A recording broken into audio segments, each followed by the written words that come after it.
Bienvenidos a Tapa Dura, el podcast de la Biblioteca de Cobeña. Hoy os traemos un programa especial, temporal, que estamos verano. ¿Y qué define al verano? Decídmelo vosotros. ¡Calor! Calor. Mira, me lo decís desganaos. Al menos aquí. Me lo decís desganaos. Mira que tengo puesto el aire acondicionado. No, desganado no. Lo que pasa es que no se puede transmitir el sudor que tengo en la espalda, pero si no, ya ves tú cómo te lo transmito. Vamos a hacer abanicos promocionales de tapa dura para esta época del verano. Pero bueno, el calor. Entonces, pensando un día aquí y tal, pues oye, deberíamos recomendar libros en los cuales el calor sea el componente o principal, o por lo menos que tú abras el libro y que notes ese calor que emana del libro, ¿no? Sí. O por el paisaje o por la razón que sea ahí cada uno. Sí. Ya ubicaremos. Notaréis que hay diferentes tipos de calor, pero claro, tampoco os queremos agobiar con un calor extremo, ¿no? También os daremos un poquito de frescor, literariamente hablando. También nos propondremos libros en los cuales el frío o ese ritmo fresco, pues también estará presentes. Entonces ya, pues sin más dilación, pues empezamos. Que empezamos con calor, ¿no? Con calor. Venga, César, a ver, ¿qué calor nos transmites? Yo os voy a dedicar este calor para una obra que se titula Instrucciones para una ola de calor. Estupendo. Que no sé si será... Mucho agua.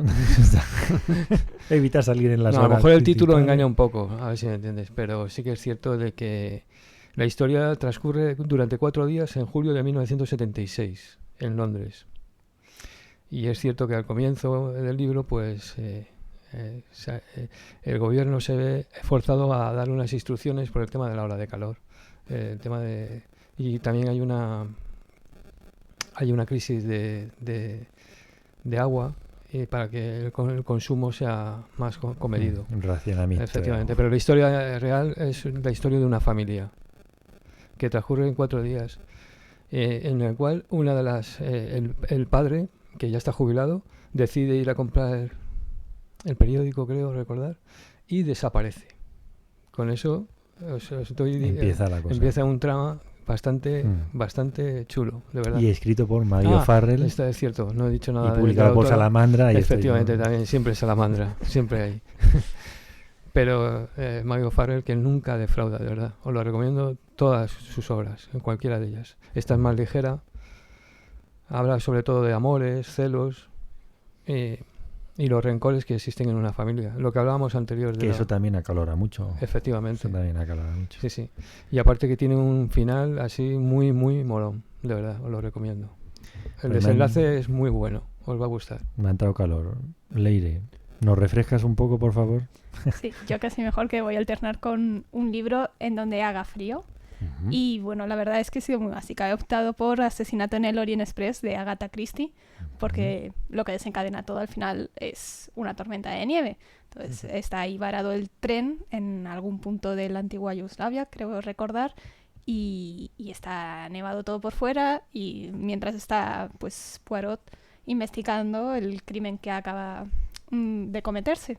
Y la verdad es que, además de porque te da esa sensación de estar en un tren, todo fuera está nevado y todo eso, entonces está fresquito, pues está muy bien para el verano porque igual es bastante ágil de leer, los capítulos son cortos, entretenidos, entonces es una lectura que además de refrescarte es muy amena y nada agobiante, digamos, porque no requiere, digamos, no sé, de una gran concentración para leer en el verano. Entonces yo lo considero muy buen contrapunto al que hemos visto para antes. El calor. Pero bueno, esto va de calor, así que Javi, ¿qué calor nos traes? Bueno, como hace mucho calor, mucho calor, yo he pensado en un libro corto, en un texto corto, que refrescante, ¿no? Se titula, bueno, el autor es John Cheever, el famoso escritor de cuentos norteamericano, y este cuento se llama El nadador. En mi modesta opinión, su mejor cuento.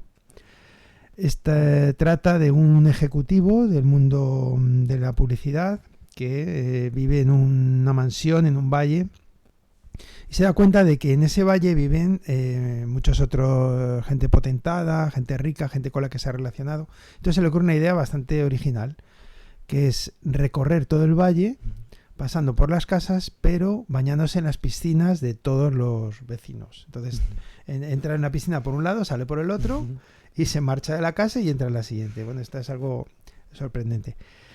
No voy a contar el cuento, es un cuento un poco largo, pero no deja de ser un cuento, se lee de una sentada.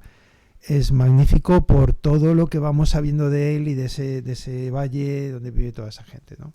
Tiene un final verdaderamente asombroso, inolvidable.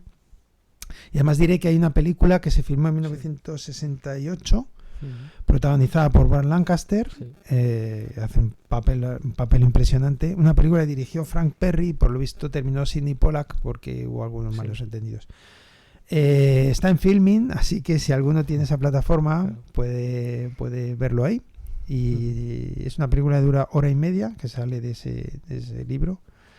Absolutamente recomendable. Así que si tenéis calor, chapuza. Sí, porque la sensación es refrescante. Es refrescante. Ver el personaje ir saltando de piscina en piscina. Sí. Va solo con el bañador. Sí, o sea, este hombre correcto. solo con el bañador, el tipazo que tenía Burt Lancaster también, Claro, y va recorriendo las piscinas es una maravilla absoluta. Está genial. Bueno, en este caso, pues yo me voy al frío. Y frío con mayúsculas. En este caso os propongo Entre tonos de gris, de la autora Ruta Sepetys, publicado en Maeva en el 2011. En este caso comienza el libro en 1941, Kaunas, Lituania. Una noche de verano, pero no vamos a pasar calor, es frío. La policía secreta soviética entra en la casa de nuestra protagonista y se la lleva junto con su madre y su hermano. ¿Y a dónde se la llevan? A los campos de trabajo de Siberia. Ahí es donde entra el frío.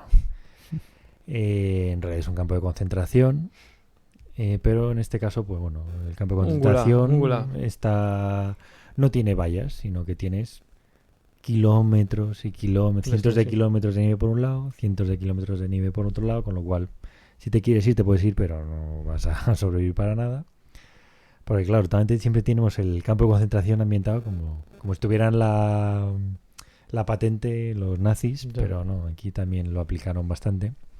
Y la verdad es que es un libro que está muy bien escrito. La historia mejor escrito que el libro, por así decirlo, no es una joya narrativa, pero la historia está muy bien porque, bueno, muestra una parte de la historia que, bueno, pasó relativamente desapercibida, pero es una realidad. Y a mí me gustó mucho cuando disfruté del libro. Está muy presente la ubicación, si ve la nieve, porque bueno, lo condiciona todo.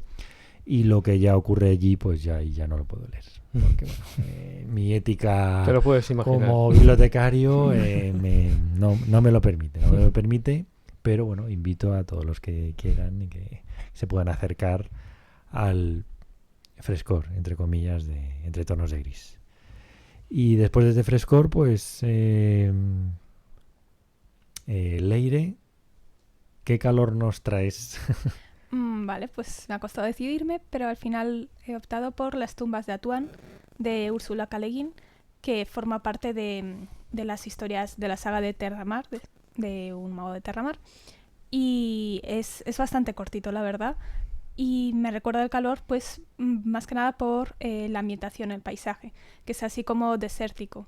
Es decir, la historia sigue como a una especie de niña en una sociedad de mujeres que vienen a ser no exactamente sacerdotisas, pero todas rinden culto a una especie de deidad de la oscuridad, y el ambiente en sí es bastante opresivo, porque como que han criado a la niña para ser una especie de sacerdotisa y no ha visto el mundo, y va sobre cómo ella pues se relaciona con ese entorno hostil y se adentra también pues en unas cuevas que están por debajo de ese desierto y que solo ella conoce. Entonces, para mí, por la ambientación es tanto opresiva como desértica, pues me evoca mucho al calor del verano.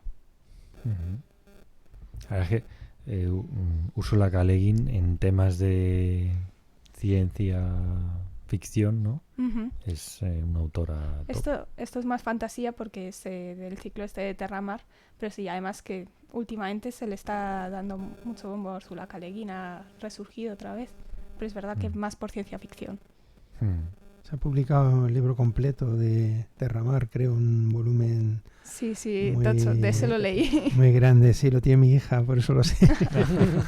Tengo que leer, vamos, está encantada. Está Sí, muy- mil y pico páginas, Mil y pero pico es páginas. bastante bonita la edición. Sí, sí, Es sí. otro reto, ¿eh? Ujú. Otro reto total. A quien le guste, desde luego, es un buen regalo. Y tendrá que estar muy bien construido el libro, porque si no un libro de ese grosor, Sí. como no esté bien, Está bien encuadernado, sí, me consta. Claro. Vamos. porque si no, eso muchos Sí. aquí en la biblioteca Termina que por la mitad, partidos. Sí. es terrible. No, Sí. claro, pero la biblioteca tiene mucho trote también. No, pero hay algunos que a la primera de cambio se nota que no están bien hechos, No. literalmente hechos, o sea, no escritos, hechos. Ujú. Y a la primera de cambio están fuera, no están bien pegados. Sí. No- Efectivamente. y cuando son de ese grosor, y Sí, enseguida sí. en cuanto lo abres, Sí. Cuando te pones a manejar un poco el volumen. ya Sí. al primero o al segundo uso, Mm. mal. Ujú. Mal. Pero bueno. Y bueno, bajamos al fresquito de Fresquito, César. sí. Venga, ¿qué nos Bueno, propones? yo he escogido una que a todos os va a sonar. Doctor Cibago, de Boris Pater. Es curioso porque es la única obra de este hombre. Y con él consiguió el premio Nobel. Era un poeta. Seguramente Javier... Pasternak, sí. Pasternak, Sí. seguramente Javier, que es más experto que yo No, no, con no. el tema de los poetas. Sí, porque era muy buen poeta. Bueno, es una novela que está ambientada en la Primera Guerra Mundial, transcurre en la Revolución Rusa y termina posteriormente con la Guerra Civil Rusa. Y solamente decir que es tan desalentadora como el frío. O sea, te deja frío. De verdad que si la leéis en estos momentos os recordarán seguramente a muchas cosas que estamos viviendo en estos momentos. De verdad. Además, en este caso también tenemos la película, Sí. que Vamos a también... David Lean, David Lean, con buenísimo. Omar Sharif y Sí. filmada en España. Sí. Y con Sí, una sí, banda sí. sonora Sí. espectacular. Espectacular. Sí. No se olvida. Espectacular. Sí. Pero yo la recomiendo sobre todo, ya te digo, porque hay muchos textos que te dan a pensar, muchas partes del texto que te dan a pensar de los momentos reales que estamos pasando con el tema de la guerra en Ucrania. De verdad. Bueno, pues yo otra vez al calor. En este caso os voy a decir una palabra: intemperie, Bueno. de Jesús Carrasco, publicada en el 2013 en Seis Barral. Grandiosa. Yo me acuerdo cuando salió esta novela, salió en enero o febrero de ese año, y todos, bueno, los publicistas, las editoriales, la novela del año, y Sí. diciendo, pues acaba de salir, si estamos en enero, febrero y demás. Yo me acuerdo que no la leí hasta junio aproximadamente de ese año. Sí, junio, julio más o menos. Hacía calor bueno, pero... Y yo la recuerdo perfectamente leyéndolo por la noche con un calor de estos de tremendo. Y es que, claro, esa novela emana muchísimo calor. O sea, los paisajes, Sí. lo árido, las grietas secas de la tierra, o sea, por ejemplo, tal y como empieza la novela, el niño escondido en un escondrijo, Sí, efectivamente. con... Aspecto desértico, toda Es la que zona. es tremendo. O sea, las descripciones que tiene esta novela son tremendísimas. Y yo, cuando empecé a pensar en qué novela podría tener calor, yo creo que esta fue la primera que se me vino a la mente. Ujú. O sea, también por haberla leído en verano, o sea, no haberla leído en febrero cuando salió, que habría sido un poco diferente, pero además eso. Y es que es tremenda.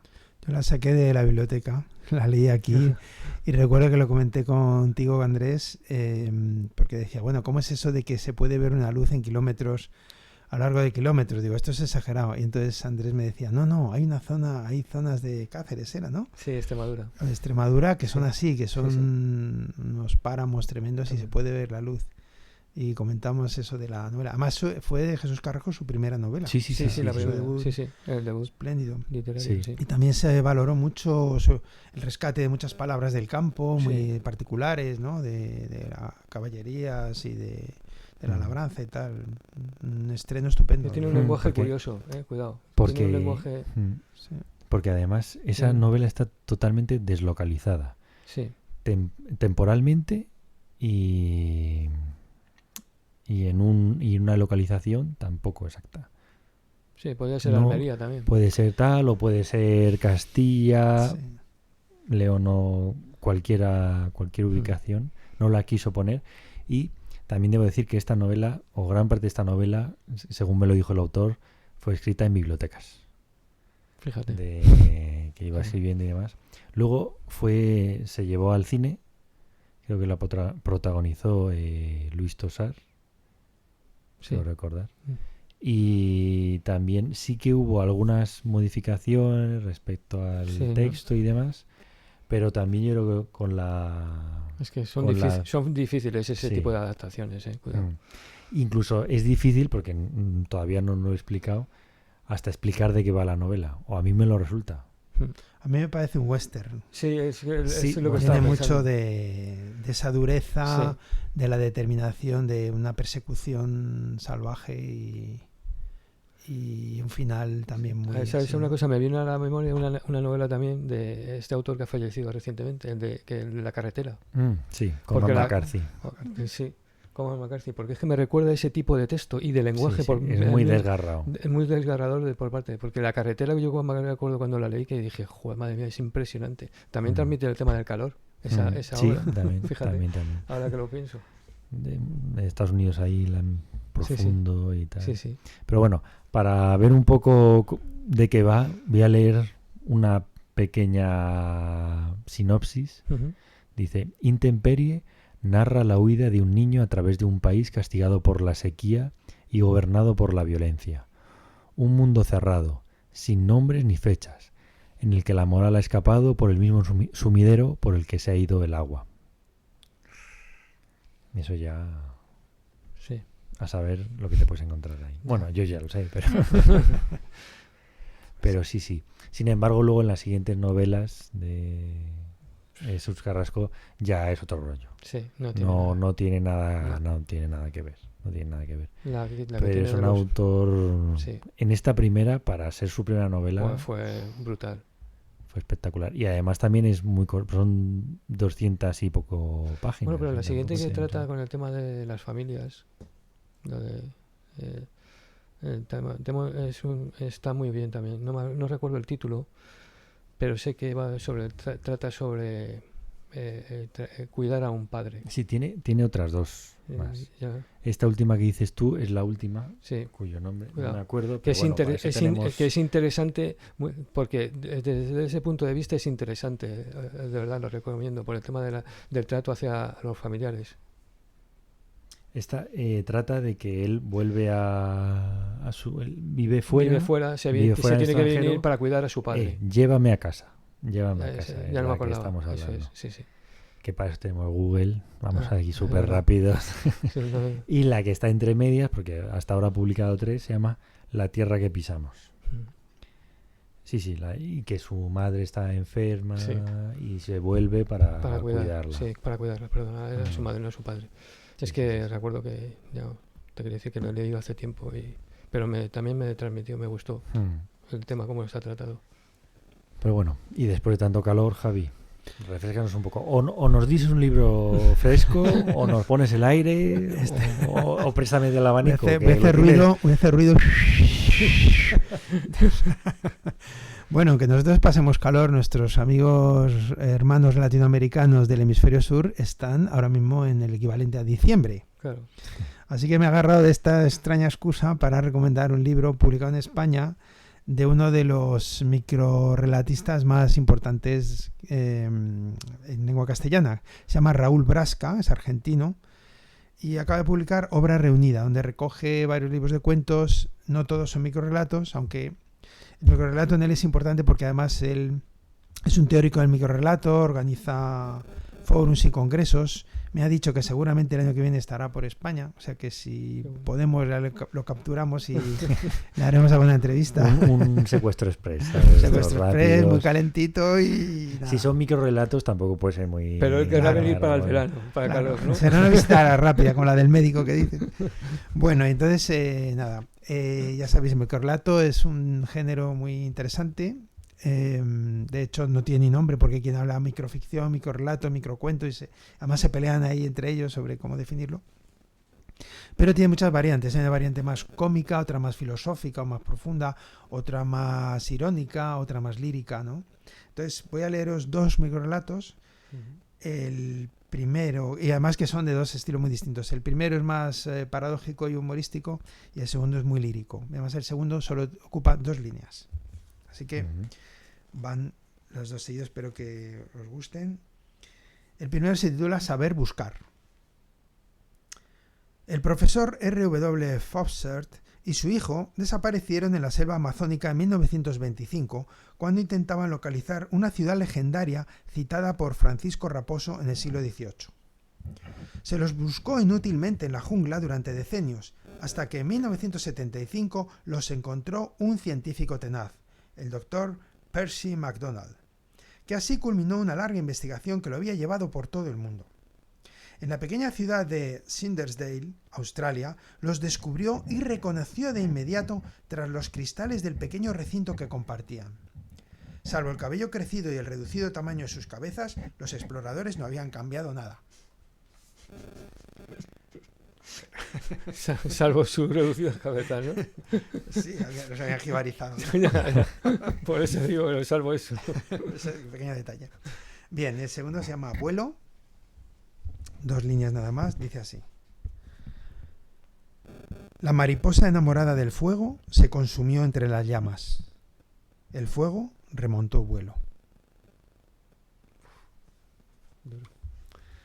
Bonito, ¿no? Y también las mariposas del verano, ¿no? Y las polillas que se acercan, ¿no? Una imagen que asociamos también a la canícula, ¿no? Sí, a las noches de verano en España. O en Argentina. No sé. Bueno, Argentina en verano. Ahora no, pero... Ahora no, sí, las polillas son iguales en todas partes, les atrae la luz. Esto del microrelato está en auge, Javi, porque he visto que hasta en la cadena SER tiene un programa dedicado a los oyentes que les dejan participar y tienen un concurso. Ah, sí, relatos en cadena, ¿no? Sí, está muy chulo porque además en ellos muchas veces participan como jurado escritores, ¿sabes? Sí. Cada vez van cambiando y tal, está curioso. Y es verdad que me deja impactado el creciente consumo que hay de personas, o sea, que les encanta el tema del microrelato. Sí, no, los hay mejores y peores, obviamente, ¿no? Sí. Pero digamos que cualquier persona con cierta sensibilidad y capacidad de observación, ¿no? puede encontrar una pequeña historia en detalle significante de la vida, ¿no? o del pensamiento. Sí. Porque volvamos a lo mismo, siempre es como, digamos, el arte menor, como dentro de... Siempre se la tiene descalificada muchas veces. Pero este relato, por ejemplo, de líneas, ¿qué vas a añadir aquí? O sea, si está captada la belleza de que el fuego, ya que no vuela la mariposa, vuela el fuego, ¿no? O sea, es poesía, ¿no? Es precioso, ¿no? Es un instante, simplemente. Sí. Si lo sabes capturar todo eso y en pocas palabras, todo mucho mejor, ¿no? Claro. Es la esencia. Sí. Lo bueno si es breve, 2 veces bueno. Bueno, y seguimos con calor. Diego, a ver, ¿qué calorías nos traes? A ver, yo traigo un libro de muchísimo calor. Difícil pasar más calor. Es Dune, de Frank Herbert. Para quien no se lo haya leído, este es un libro clásico de la ciencia ficción. Ahora mismo hicieron una primera parte de la película porque es un libro bastante largo y han hecho ahora una película de segunda parte del libro. Y básicamente se desarrolla en un planeta, en Arrakis, que es un planeta en el que apenas hay agua y para poder sobrevivir en él hay que recuperar todo el agua que genera el cuerpo por evaporación y de otros modos. Por lo que sea, o sea, necesitamos agua sea lo que sea. Pero no se puede perder ni una gota porque es un desierto, es un planeta que es totalmente un desierto y hay que recuperarla toda. Usan unos trajes, las tiendas en las que ellos viven y recuperan todo. Y lo que os comento es un clásico de la ciencia ficción y de las aventuras. Y la verdad es que a mí me lo leí hace muchos años y no lo acababa de recordar y me lo estoy releyendo ahora y me parece que es un libro para pasar calor, para leérselo estos días de ola de calor. Jolín. Yo no lo he leído, pero, o sea, la característica esta que dices, ausencia total de agua, eso condicionará un montón el desarrollo del libro, me imagino. Sí, el argumento, o sea, a ver, el planeta tiene otras peculiaridades, pero sí, principalmente están condicionados por este calor extremo. El libro, en la primera parte, es más, la primera mitad del libro es como más geopolítica, podríamos decir, porque es una lucha de poder, y la segunda parte es un poco más aventuresca y de un poco más western, pero sí, está claramente marcado todo por la ausencia de agua.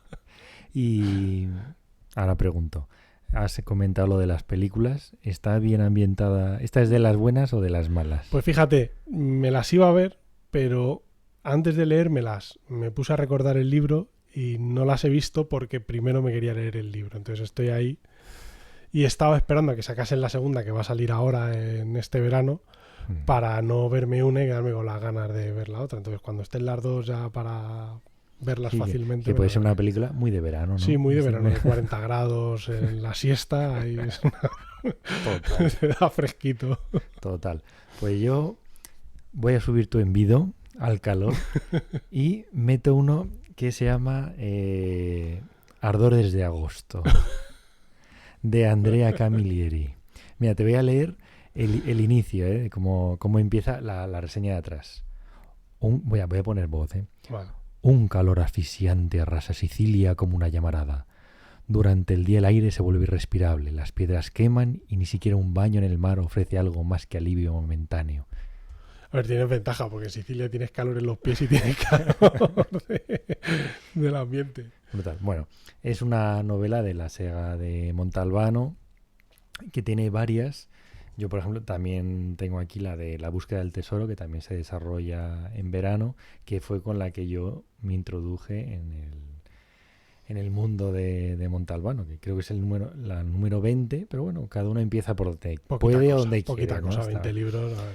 Y la verdad es que lo representa muy bien, ¿no? Ese calor, la comisaría, te lo presenta, pero que bueno, que al mismo tiempo, pues es liviano de leer. Entonces, bueno, te da el calor de la historia. A mí me gusta mucho el título porque unido con que otra constante en Camilleri es la comida, Ardores de agosto. Sí, pues, se puede tomar por ahí. Pero tiene varias que se desarrollan en pleno verano. Ahí encima con el calor del uniforme, sí. policíaco y tal. Y la comida ligerita y eso, porque a mí me recuerda eso de Ardores de agosto a un compañero que tengo en el trabajo, que da igual la época del año que sea, que sus judías que no pueden faltar para comer no pueden faltar. No, y está igual. O sea, Montalbano es típico de ir a la trattoria de Enzo y luego, si ha sido contundente, que suele ser así, se da un paseíto por una especie de puerto y demás, se sienta en su roca y ahí ya lo rebaja un poquito. Pero sí, aquí hay una combinación peligrosa. ¿Y por qué diferencia este del resto de la saga de Camilleri? ¿Tiene alguna diferencia? O sea, en cuanto a peculiaridad. Sí, bueno, en este caso, vamos a ver, todos los libros es un caso en concreto, luego puede haber un subcaso como mucho o algo relacionado, pero en este caso he salido por el tema del calor más bestia, pero no es algo que es, por así decirlo, que condicione el calor. Vale. Lo condiciona, pero te lo representa en el texto, ¿no? Cada vez que sale a la calle, calor y tal, el coche le quema, ese tipo de cosas, pero no condiciona, por así decirlo. Pero bueno, Ahí está. Ardores de agosto Buena opción, y Sicilia. la búsqueda del tesoro. Un Sí, lugar tanto para fresquito. pasar calor como para ir de Una cosa, vacaciones. yo en Sicilia no he estado, mi mujer sí, pero yo en Sicilia no he estado. He estado en Malta, que está al lado. Ah, Y he estado en enero, de enero a mayo, y estuve todo el tiempo en pantalón corto. mira, qué O sea que maravilla. fresquito no es. Pero bueno, pues danos un poco de frescor. A ver, ¿cuál es tu lectura de fresquito? Pues mira, de fresquito yo voy a traer un libro que yo me leí hace muchísimos años y me parece un libro que debería ser obligatorio, de obligatoria lectura. No porque sea una obra maestra de la literatura, sino porque es un libro que transmite mucho de aventuras y sobre todo cuenta en primera persona cómo fue la guerra por conquistar los 8000 del Himalaya, que realmente fue una guerra igual que estuvo la guerra mundial, hubo una guerra ahí, aunque el primero se consiguió más tarde, que se consiguió en el 50, que es en Annapurna, que es sobre lo que va este libro. Realmente los primeros que intentaron subir fueron alemanes durante el imperio, el Tercer Reich, y entonces se creó una competición entre alemanes y ingleses y del bloque occidental en conseguir culminar. Claro. Y entonces este libro está narrado en primera persona por Maurice Herzog, que es uno de los dos que consiguieron llegar arriba de la Annapurna, que fue el primero. Y bueno, es muy fresquito porque debido a las congelaciones que sufrieron, ellos perdieron pies y dedos. Bueno, fresquito en exceso, ¿no? Sí, entonces es el otro extremo. Pero lo que me gustó más del libro es la parte de aventura y cómo narra todos los sufrimientos que pasaron para llegar allí, porque ellos una vez que consiguen bajar, luego tienen que llegar a un aeropuerto y un hospital para salir de allí. Y esa aventura, esa parte final del libro es tremenda también. Y suben con abrigos de una calidad pues de la época. Sí, claro, esto. Y es muy, muy entretenido. No es muy largo, pero es muy, muy divertido. No es como ahora que las agencias de viajes te ofrecen subir al Everest y hay colas, han salido imágenes por todos los lados. Sí, no sé si has visto una imagen de creo que fue en junio o algo así cuando la sacaron, que se veía una zona del campo base del Everest todo lleno de desperdicios, de restos, de basura. Sí. Un destino turístico. Sí, ahora es Port Everest, ¿no? Está Portaventura y Port... Tela marina. Pero bueno, pues oye, fresco asegurado. Sí. Fresco asegurado. En exceso, pero fresco. Sí, pero bueno, oye. Que no viene mal ahora con estas temperaturas que estamos teniendo. Pues además ahora vamos a poner una más, porque comentando el otro día con Ana, una gran lectora, este programa dijo, pues se me ocurrió uno. Y me comentó uno de Julio Verne, que es 2 años de vacaciones, que tratamos un grupo de chavales que, bueno, por cuestiones, creo que es en un barco, tal, naufragan. Y están 2 años en una isla y ahí se tienen que autogobernar. Entonces, bien es cierto que ahí pasan todas las penurias, porque hay lluvia y demás, pero bueno, lo que más representa sería el calor. Porque es una isla desierta y demás, y bueno, se tienen que autogestionar. Oye, Robinson Crusoe. Sí, más o menos. Sí. No sé si incluso a lo mejor el Señor de las Moscas. No, sí, bueno, el Señor de las Moscas también es una isla. Y bueno, Náufrago no sé si es no sé si está basado en alguna novela o no lo sé. Un guión es original. posible, últimamente todo está basado. Pero bueno, yo creo que hemos hecho un repaso muy interesante para subir los grados y para bajarlos. Entonces, bueno, yo creo que nos ha quedado muy, muy completito. Esperamos que, bueno, toméis buena nota de todos los libros que os hemos comentado, tanto grados hacia arriba como grados hacia abajo. Pero bueno, lo interesante es que todos ellos... y que se lea. Sí, claro, está. Eso es. Así que, bueno, y como siempre, nos despedimos, en este caso con una frase de Amos Bronson Alcott. La voy a leer yo, pero me la ha dicho Andrés. Es lo que queráis decirle sobre la frase a él. Es un buen libro aquel que se abre con expectación y se cierra con provecho. Bueno, y cerramos como siempre nuestro programa y recordad, la lectura, como la vida, es maravillosa. Isn't life so amazing? Sometimes it can get crazy, but hey, that's okay. We've got another day to make mistakes and say sorry. There's no sense in our worry, 'cause all we can do is try our best to make it through with love.